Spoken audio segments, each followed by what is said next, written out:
Hello students, welcome to Apex classes. मैं अविनाश पारिक स्वागत करता हूं आपका एपेक्स क्लासेस के डिजिटल मंच पर। जितने भी लोग हमारे साथ में जुड़ चुके हैं, स्वागत है। ज़्यादा से ज़्यादा आप वीडियो को शेयर कीजिए। स्टूडेंट, आज है 31 मार्च और आपके एग्ज़ाम के दिनों में सिर्फ 6 या 7 दिन ही बचे हुए हैं। आई होप आप लोगों की प्रिपरेशन अच्छे से चल रही होगी। ज़्यादा से ज़्यादा आप प्रैक्टिस कर रहे होंगे क्वेश्चंस की और अपना रिविज़न कर रहे होंगे। समय है अभी सिर्फ और सिर्फ अपने जो पिछली पढ़ा हुआ है उन चीज़ों को रिवाइज करने का। नया आपको पढ़ोगे तो थोड़ा सा बर्डन सा लगेगा, इसलिए नई चीज़ें नहीं पढ़नी है। जो पढ़ा हुआ है उसी को बार बार रिवाइज करना है। जितने भी लोग जुड़े हुए हैं, स्वागत है। सोना रंगरेज हमारे साथ में जुड़ी हुई है, स्वागत है सोना आपका। और जितने भी लोग वापस जुड़े हुए हैं, अखिलेश, राघव, पंकज, सभी का स्वागत है। ज़्यादा से ज़्यादा आप वीडियो को शेयर कीजिए। बगैर टाइम वेस्ट किए हुए क्वेश्चंस पे मूव करते हैं। आज हम sample paper 8 means mock test series का 8 वाला जो पेपर है वो लगा रहे हैं। तो मूव करते हैं क्वेश्चंस पे। सारे के सारे क्वेश्चन एग्जाम के पॉइंट ऑफ व्यू से डिजाइन किए गए हैं और सारे के सारे क्वेश्चन इंपॉर्टेंट है। तो क्वेश्चन नंबर फर्स्ट है हमारा, 6 identical sales each of EMF of 6 volt are connected in parallel. कैसे कनेक्ट किए हुए हैं? Parallel. The net EMF across the battery is 6 समान सेल जिनमें से प्रत्येक 6 वोल्ट का ईएमएफ है, मतलब उसका विद्युत वाहक बल कितना दिया हुआ है? विद्युत वाहक बल दिया हुआ है 6 वोल्ट, समांतर क्रम में जुड़े हैं। तो बैटरी का नेट ईएमएफ मींस कुल ईएमएफ हमें निकालना है। कैसे कनेक्टेड है ये? समांतर क्रम में। भूमाराम हमारे साथ में जुड़े हुए हैं, स्वागत है। ज़्यादा से ज़्यादा आप वीडियो को शेयर कीजिए। और क्वेश्चन नंबर फर्स्ट चल रहा है अभी, तो यहाँ से आपको क्या करना है कि मीन्स कॉपी पेन लेके अपने आप से भी सॉल्व करने हैं। जितने क्वेश्चन आपसे बनते हैं उतने ठीक है, वरना मैं एक्सप्लेन कर रहा हूँ। फिर उसके बाद में आपको आपका स्कोर चेक करना है कि कितने क्वेश्चंस आपके राइट हो रहे हैं, कितने क्वेश्चन आपके सही से बन रहे हैं। तो सबसे पहले स्टूडेंट मैं आपको बताना चाहूंगा कि मीन्स जब भी मैं एक सेल के बारे में बात करते हैं तो सेल क्या होता है हमारा? सेल आपकी एक ऐसी डिवाइस होती है जो किसी भी सर्किट के अंदर कंटिन्यूस हमारा चार्ज को फ्लो करवाती है, कंटिन्यूस हमें इलेक्ट्रिसिटी प्रोवाइड करवाती है। कैपेसिटर भी हमें इलेक्ट्रिसिटी प्रोवाइड करवाता है, लेकिन वो कैसे प्रोवाइड करवाता है? स्टोर की हुई एनर्जी को वो इंस्टेंटली प्रोवाइड करवाता है। लेकिन जब मैं बात करता हूं सेल के बारे में, तो सेल हमें कंटिन्यूसली एनर्जी, इलेक्ट्रिकल एनर्जी को प्रोवाइड करवाता है। बात करते हैं सेल में, तो सेल में आपके 2 इलेक्ट्रोड रहते हैं और एक ये सॉल्यूशन में डूबा हुआ रहता है जिसको हम बोलते हैं इलेक्ट्रोलाइट या फिर विद्युत अपघट्य। जब भी आपका सेल आपका ओपन सर्किट रहता है तो इसके टर्मिनल के बीच में जो पोटेंशियल रहता है वो मैक्सिमम रहता है। इस मैक्सिमम पोटेंशियल को हम क्या बोलते हैं? इसका ईएमएफ बोलते हैं।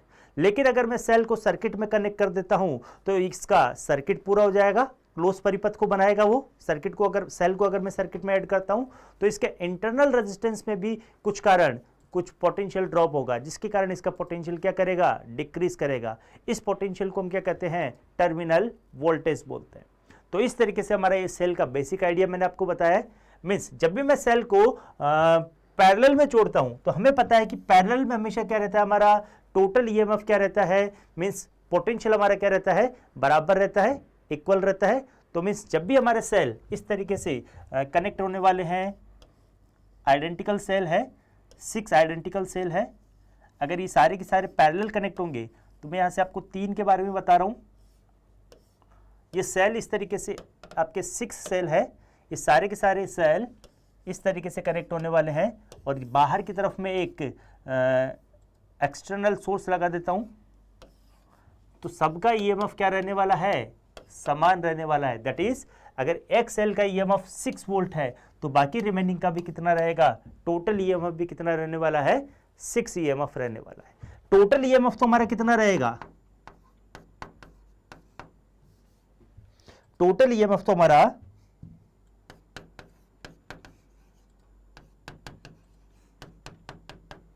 6 वोल्ट रहने वाला है। लेकिन अगर मैं बात करता हूं टोटल इंटरनल रेजिस्टेंस के बारे में,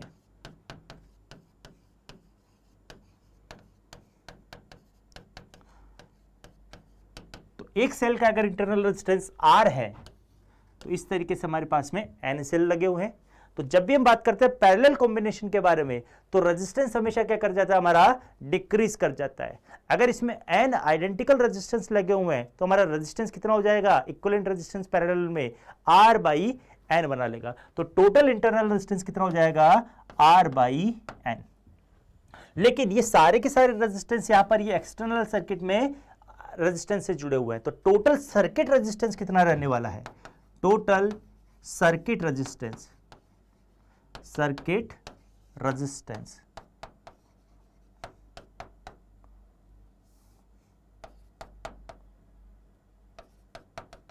टोटल सर्किट रेजिस्टेंस रहने वाला है हमारा R plus R into N. तो यहां से इसमें से सर्किट में से फ्लो होने वाली करंट I एम्पीयर की करंट वो कितनी बनेगी? तो I बराबर हमारा बनने वाला है EMF अपॉन रेजिस्टेंस कितना है हमारा R by N plus R। तो इस तरीके से हम इसका रेजिस्टेंस और करंट फ्लो कितनी होती है वो बनाते हैं। यहां से अगर मैं इसको फर्दर सोल्व करना चाहूंगा तो कितना बनाएगा ये? E बराबर R plus R into N, N into R, इस तरीके से बनाएगा और ये बनाएगा ऊपर की तरफ। अगर यहां पर स्टूडेंट हम बात करते हैं कि N R is very very less than R, तो एन आर को हम क्या मान सकते हैं? नेग्लिजिबल मान सकते हैं। तो यहां से आई एम्पियर की करंट कितनी हो जाएगी? N E upon R. तो हम कह सकते हैं कि जब भी हमारे सर्किट लंकेश रावण जुड़े हुए हैं, स्वागत है श्रीलंका से हमारे पास में लंकेश रावण भी है, बहुत बहुत स्वागत है आपका। देखिए अगर मैं पैरेलल कॉम्बिनेशन बनाता हूं और पैरेलल कॉम्बिनेशन के अंदर अगर हमारा एक्सटर्नल रेजिस्टेंस नेग्लिजिबल है कंपेयर टू इंटरनल रेजिस्टेंस, तो सर्किट में हमारी कैसी करंट फ्लो होगी?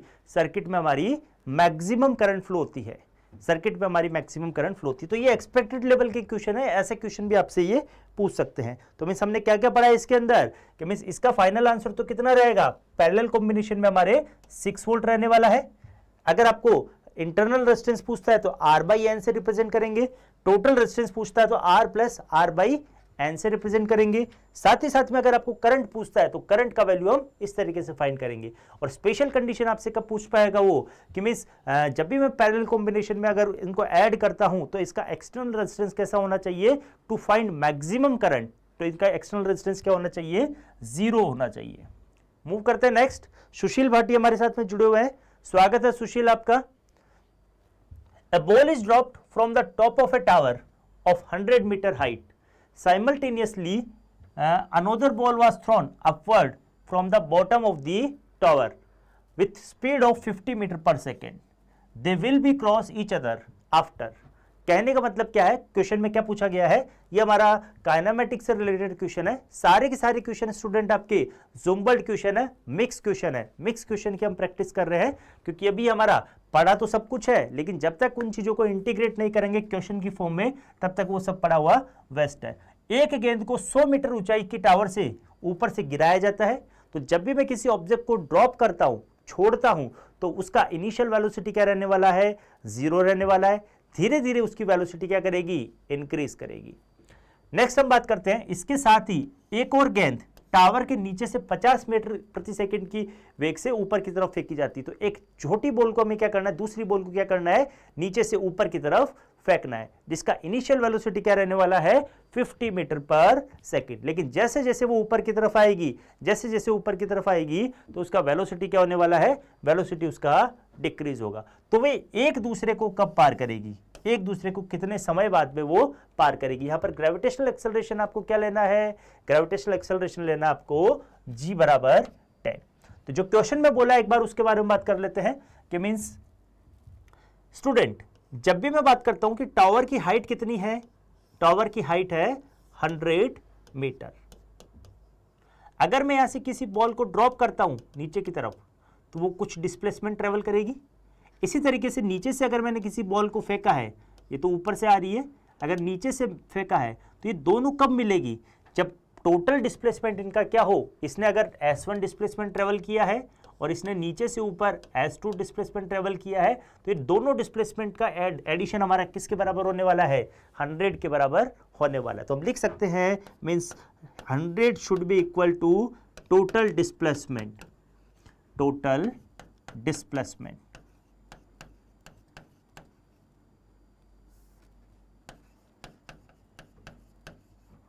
टोटल डिस्प्लेसमेंट हमारा कितना होगा? हाइट के बराबर होगा। तो यहां से मैं लिख सकता हूं height should be equal to total displacement. तो S1 प्लस S2। बात करते हैं S1 कि मींस जो हमारा इनिशियली मैंने इसको ड्रॉप किया तो इनिशियल वेलोसिटी कितना होगा, यहां पर इनिशियल वेलोसिटी 0 होता है। जब भी किसी चीज को हम ड्रॉप करते हैं, छोड़ते हैं, तो इनिशियल वेलोसिटी क्या रहता है, 0 रहता है। लेकिन धीरे धीरे एक्सेलरेशन क्या होता है हमारा, बढ़ता है। तो न्यूटन क्या हमारा जो सेकंड इक्वेशन है, तो सेकंड इक्वेशन की हेल्प से मैं यहां पर लिखूंगा ut plus half at square. तो यहां पर u तो क्या है, इनिशियल वेलोसिटी 0 है, तो हाफ gt स्क्वायर, ऐसा ये बनाएगा। इसी तरीके से स्टूडेंट अगर हम बात करते हैं कि अगर मैं इसको नीचे से ऊपर की तरफ फेंक रहा हूं तो कुछ इनिशियल वेलोसिटी देना पड़ेगा। हमें कितना गिवन है इनिशियल वेलोसिटी, 50 मीटर पर सेकंड हमें गिवन है। तो यहां से ऊपर फेंकने के लिए हमें कितना डिस्प्लेसमेंट ट्रेवल किया है, s2। तो दैट इज सेम टाइम के अंदर इसका ट्रेवल डिस्टेंस डिस्प्लेसमेंट कितना रहेगा, ut।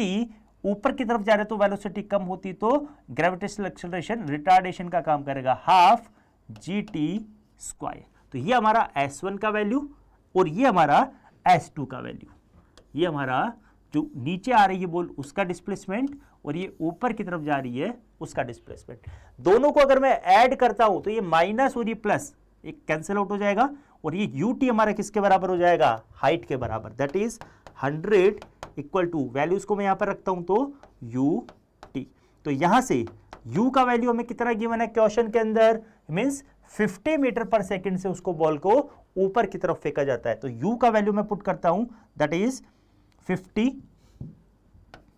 50 इंटू टी, ये किसके बराबर होने वाला है, 100 के बराबर। तो यहां से t बराबर कितना आएगा, 100/50, that is 2 second. Option number B, option number B इसमें हमारा राइट ऑप्शन बनने वाला है। ऑप्शन नंबर बी क्या बनेगा, इसमें हमारा राइट ऑप्शन बनेगा। मूव करते हैं नेक्स्ट क्वेश्चन पे। अगला क्वेश्चन क्या है, अगेन ये हमारा इलेक्ट्रिकल एनर्जी से है।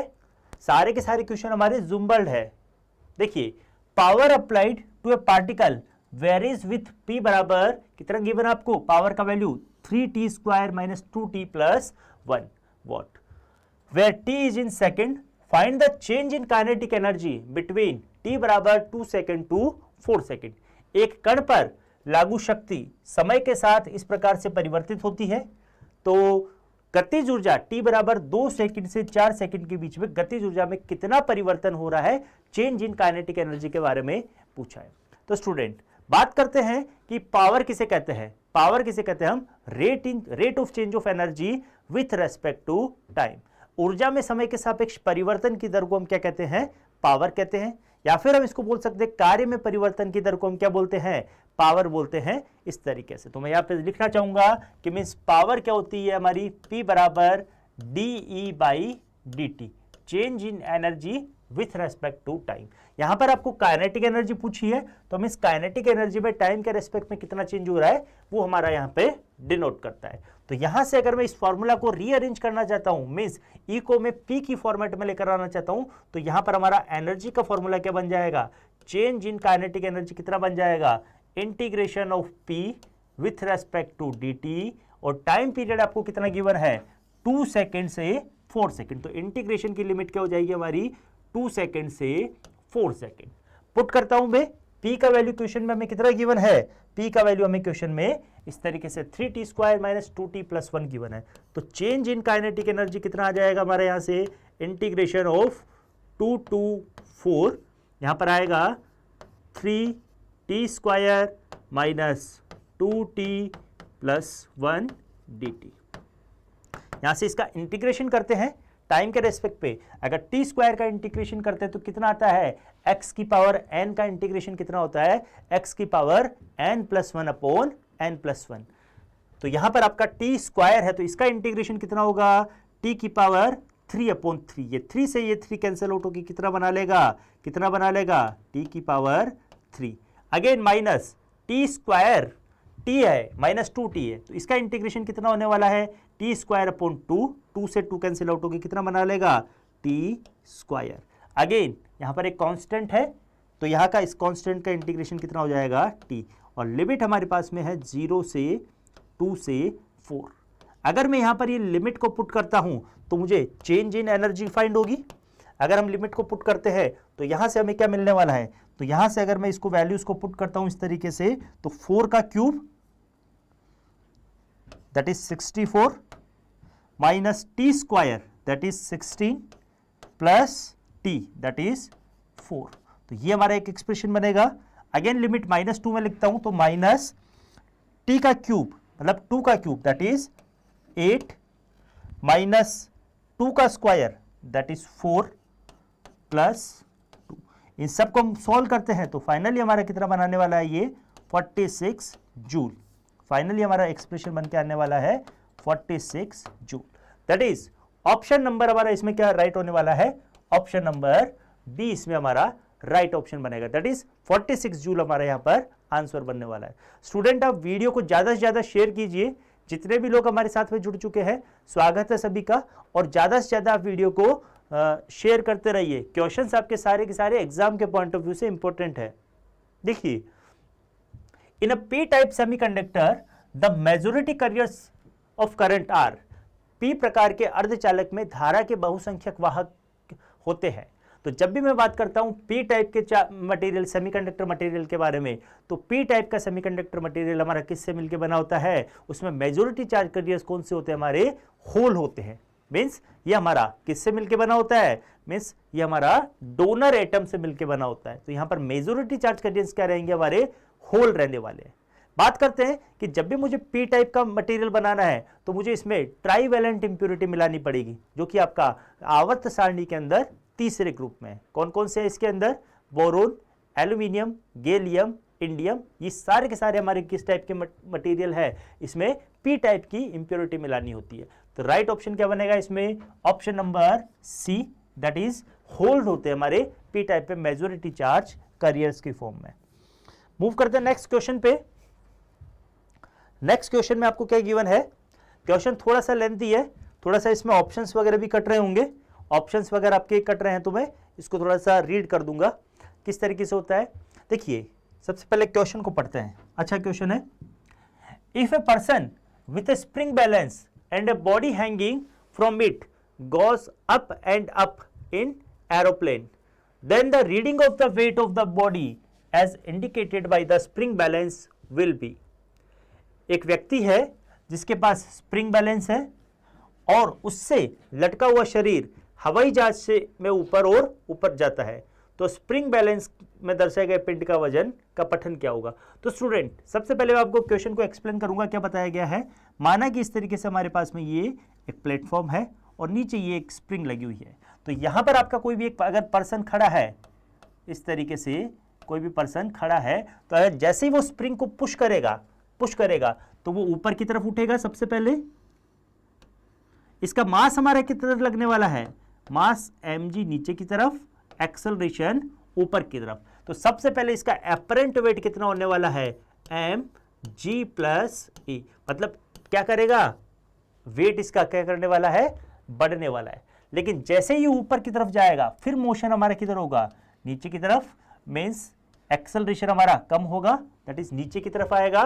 तो इसका एपरेंट वेट क्या होने वाला है अब, mg माइनस e। तो इस कंडीशन में हमारा वेट क्या होने वाला है, डिक्रीज होने वाला है। तो सबसे पहले तो क्या करेगा, फर्स्ट तो इंक्रीज करेगा, फिर बाद में डिक्रीज करेगा। तो इसका राइट ऑप्शन क्या बनेगा, option number C, first increase, क्योंकि हमारा एक्सेलरेशन बढ़ रहा है तो वेट भी क्या करेगा, बढ़ेगा। फिर बाद में एक्सेलरेशन हमारा डिक्रीज हो रहा है तो वेट भी क्या होने वाला है, डिक्रीज होने वाला है। तो ऑप्शन नंबर सी हमारा इसमें राइट ऑप्शन बनने वाला है।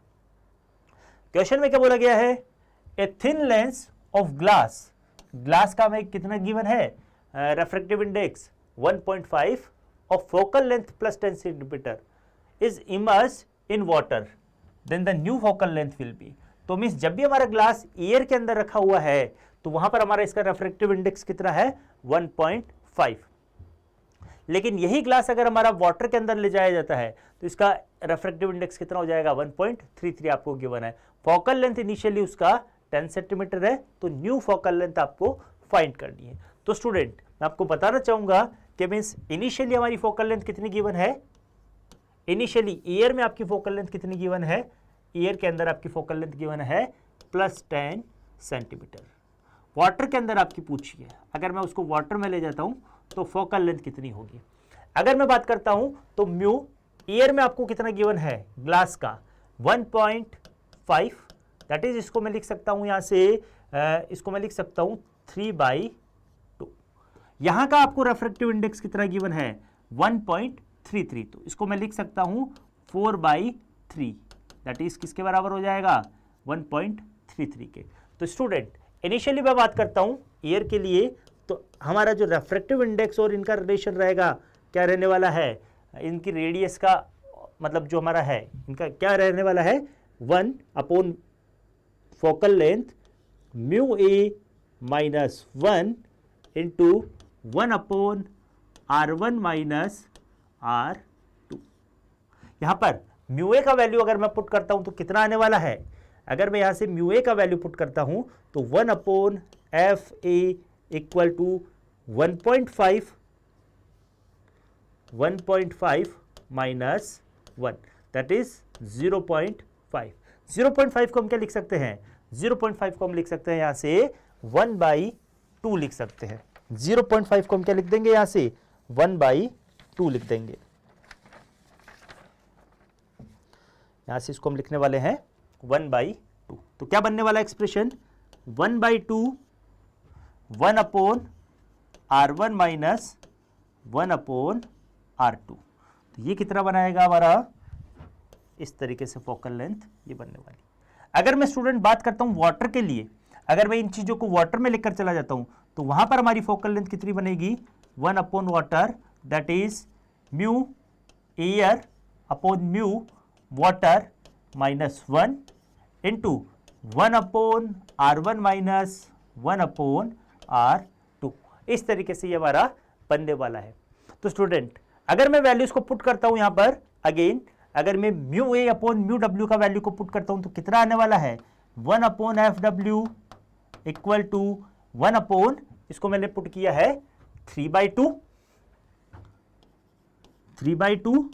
और म्यू वाटर का अगर मैं पुट करता हूं तो कितना बनाएगा ये 4/3 minus 1 upon R1 minus 1 upon R2। Solve करते हैं इसको, तो यहां से अगर मैं इसको सॉल्व करता हूं तो नेक्स्ट स्लाइड पे मैं मूव करवाता हूं। एफ वाटर हमारा कितना आने वाला है 3/2 इंटू 4 समथिंग, इस तरीके से आएगा 3/2 अपॉन में ऊपर में जाके क्या बनाएगा 3/4 into 3/4 minus 1 upon R1 minus 1 upon R2। Solve करते हैं इसको, तो यहां से ये 9/8 minus 1 upon R1 minus 1 upon R2। Solve किया इसको तो 1/8 1 upon R1 minus 1 upon R2। तो एफ वाटर ये इतना बना है। अब ये आपका एफ वाटर है, इक्वेशन नंबर फर्स्ट देता हूं मैं इसको, और ये आपका आता है एफ एयर। दोनों को अगर मैं डिवाइड करता हूं, दोनों को मैं अगर एक दूसरे से डिवाइड करता हूं तो 1 upon F air 1 upon F water that is equal to 1/2 upon 1/8, और ये वाला सेक्शन आपका क्या कर जाएगा एक दूसरे से कैंसिल आउट हो जाएगा। तो फाइनली हमारा क्या एक्सप्रेशन बनने वाला है 1/2 इंटू 8/1 दैट इज 4। तो यहां से अगर इसको हम सॉल्व करते हैं तो यहां से ये बनाने वाला है F water upon F air should be equal to 4। तो एफ वाटर बराबर कितना हो जाएगा 4 into F air that is 4 into 10 आपको वैल्यू गिवन है 40 सेंटीमीटर आपका इसका फाइनली आंसर बनने वाला है। तो राइट ऑप्शन हमारा यहां से क्या बनने वाला है option number B that is 40 centimetre. Question थोड़ा सा हमारा लेंथी हो गया है, क्वेश्चन थोड़ा सा लंबा है, लेकिन ऐसे भी क्वेश्चन आपसे पूछे जा सकते हैं एग्जाम में। कुछ क्वेश्चन आपके थोड़ा सा अलग टाइप से आएंगे, तो वो ऐसे आने वाले हैं। मूव करते हैं नेक्स्ट क्वेश्चन पे। क्वेश्चन में क्या बोला गया है the dimension of angular momentum are. Angular momentum के आपसे डायमेंशन पूछे हैं। एंगुलर मोमेंटम क्या होता है, जनरली अगर मैं बात करना चाहूंगा मोमेंटम के बारे में, तो मोमेंटम किसे कहते हैं, मोमेंटम आपका शो करता है अमाउंट ऑफ मोशन को।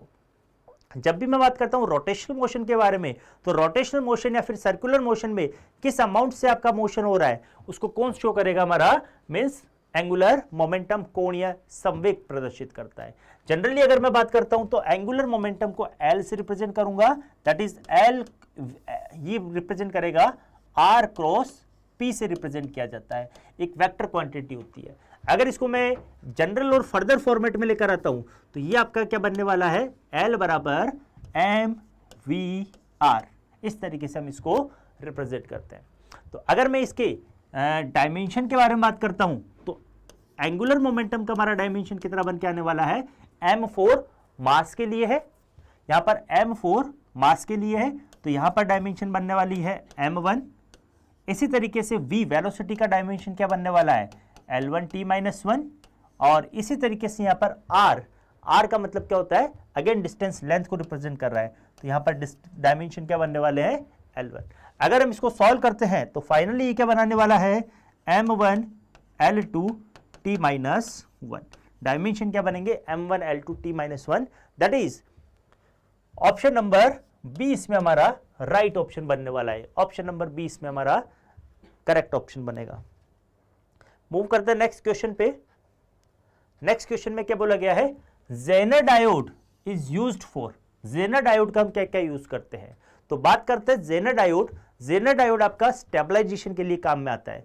जेनर डायोड के बारे में आपसे और क्या पूछा जाता है कि जेनर डायोड जनरली हमारा रिवर्स बायस में वर्किंग कंडीशन में रहता है। दो टाइप के हमारे पास में बाइसिंग रहती है। बाइसिंग का मतलब होता है कि सर्किट में हम डायोड को किस तरीके से कनेक्ट करते हैं। अगर मैं इसके पॉजिटिव टर्मिनल को मैं बैटरी के पॉजिटिव टर्मिनल के साथ में करता हूं, मतलब पी टाइप मटेरियल को अगर मैं बैटरी के पॉजिटिव टर्मिनल से और एन टाइप मटेरियल को मैं बैटरी के नेगेटिव टर्मिनल से कनेक्ट करता हूं तो इसको मैं फॉरवर्ड बायस बोलता हूं। और अगर मैं इसको अपोजिट करता हूं, मींस नेगेटिव टर्मिनल को पॉजिटिव टर्मिनल से और पी टाइप मटेरियल को नेगेटिव टर्मिनल से कनेक्ट करते हैं तो इसको हम बोलते हैं reverse bias.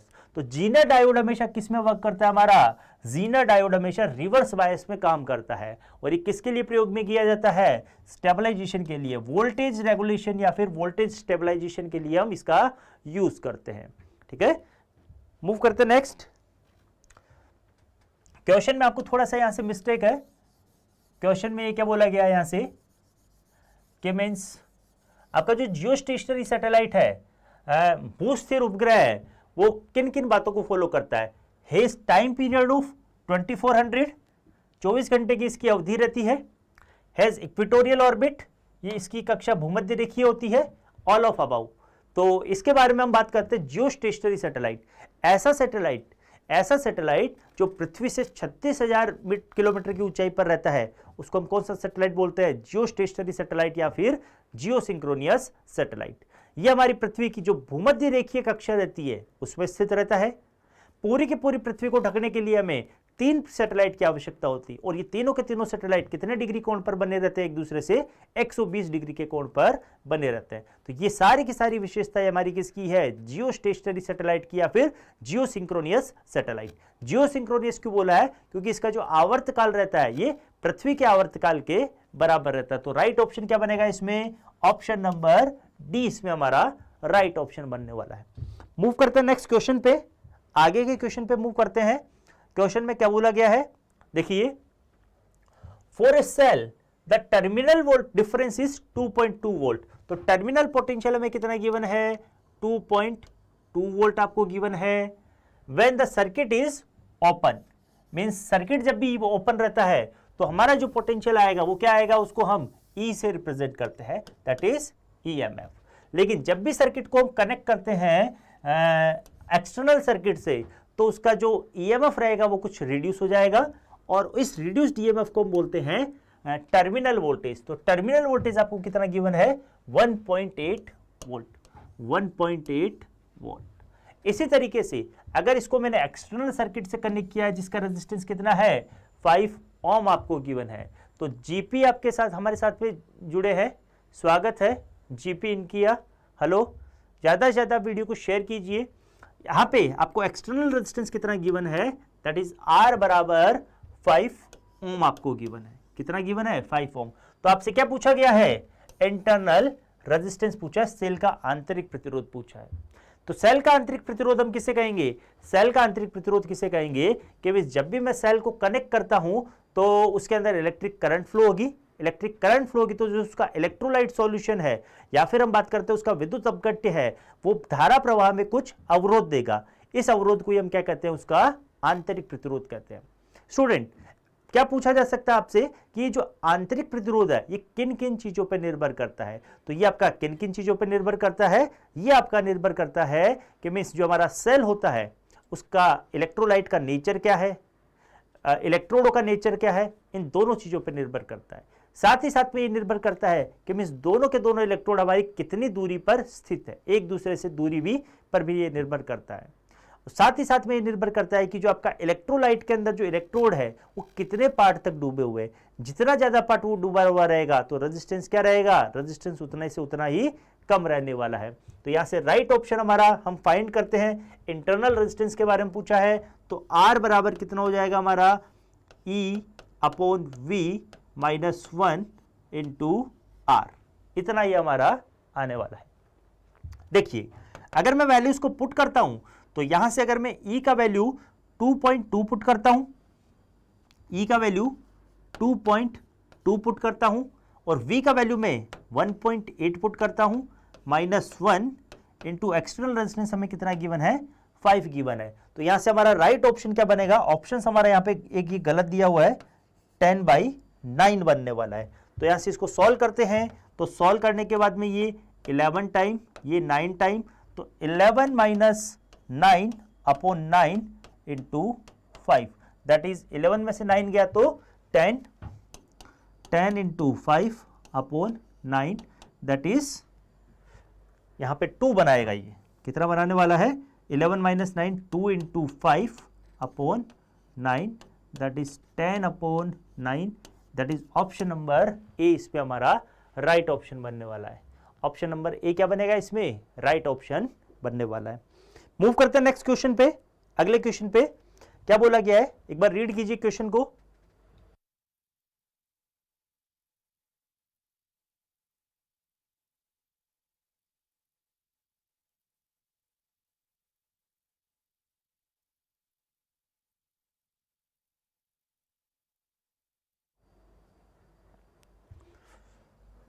When arsenic is added as impurity to silicon, the resulting material is, जब आर्सेनिक को सिलिकॉन में अशुद्धता के रूप में मिलाया जाता है तो परिणामी पदार्थ क्या होने वाला है।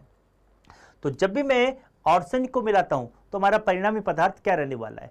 तो स्टूडेंट बात करते हैं कि अगर मैं फोर्थ ग्रुप के बारे में बात करता हूं, अगर मैं फोर्थ ग्रुप के बारे में बात करता हूं तो ये हमारे सेमीकंडक्टर मटेरियल हमारे यहां पर होते हैं। तो फोर्थ ग्रुप में हमारे कौन कौन से होते हैं, फोर्थ ग्रुप में होते हैं कार्बन, सिलिकॉन, जर्मेनियम, ये SN और PP, ये हमारे मटेरियल कौन से होते हैं, सेमीकंडक्टर मटेरियल।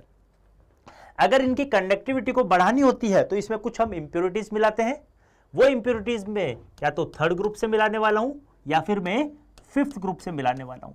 तो जब भी मैं इंप्योरिटी को फिफ्थ ग्रुप से मिलाता हूं, जब भी हम इंप्योरिटी को फिफ्थ ग्रुप से मिलाते हैं तो फिफ्थ ग्रुप की इंप्योरिटीज कौन कौन सी है, नाइट्रोजन, फास्फोरस, आर्सेनिक, एसबी जिसको बोलते हैं एंटीमनी और बिस्मथ। तो ये इंप्योरिटी हमारी कंसीव इंप्योरिटी होती है पेंटावेलेंट, और इनके द्वारा जो भी इस इंप्योरिटी को मिलाने के बाद में जो भी मटेरियल बनेगा वो कैसा बनेगा, एन टाइप का मटेरियल बनता है। लेकिन स्टूडेंट जब भी मुझे ट्राइवेलेंट इंप्योरिटी मिलाता हूं, ट्राइवेलेंट मतलब तीसरे ग्रुप से, तीसरे ग्रुप में कौन कौन सी इंप्योरिटीज आने वाली है, बोरोन, एल्यूमिनियम, गैलियम, इंडियम और टेलुरियम। तो ये हमारा कौन सा मटेरियल को बनाएगा, पी टाइप मटेरियल को ये बनाने वाला है। तो क्वेश्चन में हमें क्या पूछा गया है, जब आर्सेनिक को सिलिकॉन में मिलाया जाता है, when arsenic is added as a impurity, तो हमारा किस टाइप का परिणामी पदार्थ होने वाला है। तो परिणामी पदार्थ हमारा आर्सेनिक हमारा यहां पर है। आर्सेनिक को अगर मैं ऐड करता हूं तो क्या बनने वाला है हमारा, N type, that is option number 20 में हमारा राइट ऑप्शन बनने वाला है। ऑप्शन नंबर 20 में हमारा राइट ऑप्शन बनेगा। मूव करते हैं नेक्स्ट क्वेश्चन पे। नेक्स्ट क्वेश्चन में क्या बोला गया है, क्वेश्चन नंबर 12 में क्या बोला गया है, a lift accelerate upward then decelerate and stop at the higher floor, the apparent weight of the body in the latter part of its motion। एक लिफ्ट ऊपर की ओर गति करती है, फिर धीमी हो जाती है और उच्च मंजिल पर रुक जाती है। गति के बाद वाले भाग में पिंड का स्पष्ट भार क्या रहेगा, मतलब उसका आभासी भार एपरेंट वेट, उसके वेट में क्या फर्क पड़ने वाला है, इसके बारे में पूछा गया है। तो स्टूडेंट, जब भी मैं बात करता हूं, कुलदीप सिंह दिनकर हमारे साथ में जुड़े हुए हैं। गुड इवनिंग, स्वागत है कुलदीप आपका। ज्यादा से ज्यादा आप वीडियो को शेयर कीजिए और क्वेश्चन सारे हमारे मिक्स क्वेश्चन चल रहे हैं, जुम्बल्ड क्वेश्चन चल रहे हैं। एक बार क्वेश्चंस को आप अपने से भी ट्राई करने का कोशिश कीजिए। ए लिफ्ट एक्सेलरेटेड अपवर्ड, मतलब बोला क्या गया है कि मींस ये हमारी कोई एक लिफ्ट है, इसके अंदर हमारा कोई व्यक्ति खड़ा है जिसका द्रव्यमान कितना है, m है, तो इसका भार कितना होगा, mg, नीचे की तरफ। क्वेश्चन में बोला गया है कि लिफ्ट क्या कर रही है, हमारी ऊपर की तरफ बढ़ रही है, ऊपर की तरफ क्या हो रही है, ये मूव कर रही है। इस तरीके से ए एक्सेलरेशन के साथ में ऊपर की तरफ बढ़ रही है। तो अभी इसका आभासी भार कितना हो जाएगा, अभी इसका आभासी भार क्या हो जाएगा, मीन्स इसका आभासी भार हम किस प्रकार से देंगे, दैट इज एपरेंट वेट इसका क्या हो जाएगा, mg प्लस e। जैसे जैसे ये ऊपर की तरफ बढ़ती जा रही है तो लास्ट फ्लोर तक पहुंचने के लिए क्या हो जाएगी, ये इसको थोड़ा धीमा होना पड़ेगा, कम होना पड़ेगा। मीन्स जैसे जैसे ये धीमी होगी तो इसका त्वरण भी क्या रहेगा, कम होगा। मीन्स एक्सेलरेशन क्या हो जाएगा, हमारा डिक्रीज करेगा। पहले एक्सेलरेशन बढ़ रहा था, लेकिन जैसे ही लिफ्ट हमारी ऊपर की तरफ गई, यहां पर लिफ्ट जैसे ही हमारी ऊपर की तरफ गई तो अब इसको रुकना है, तो इसमें वेग में कमी आएगी, तो मीन्स एक्सेलरेशन क्या हो जाएगा, हमारा कम हो जाएगा। मीन्स एक्सेलरेशन हमारा डाउनवर्ड डायरेक्शन में आ जाएगा पहले से। तो अब इसका भार कितना हो जाएगा, अब इसका भार हो जाएगा, मीन्स एक्सेलरेशन भी हमारा, ग्रेविटेशनल एक्सेलरेशन भी नीचे, ये भी नीचे, तो यहां पर इसका भार कितना हो जाएगा, g माइनस e। और फाइनली ये क्या कर जाती है, रुक जाती है। तो पहले तो हमारा वेट क्या करेगा, बढ़ेगा, और बाद में वेट क्या कर जाएगा, कम हो जाएगा। तो गति के बाद भागों में पिंड का स्पष्ट भार कितना रहने वाला है, weight of the body in the latter part of its motion, means अंतिम भाग में क्या रहने वाला है, तो इसके बारे में हम बात करेंगे। तो कितना रहेगा, less than actual wait, less than actual wait, वास्तविक वजन से कम होने वाला है।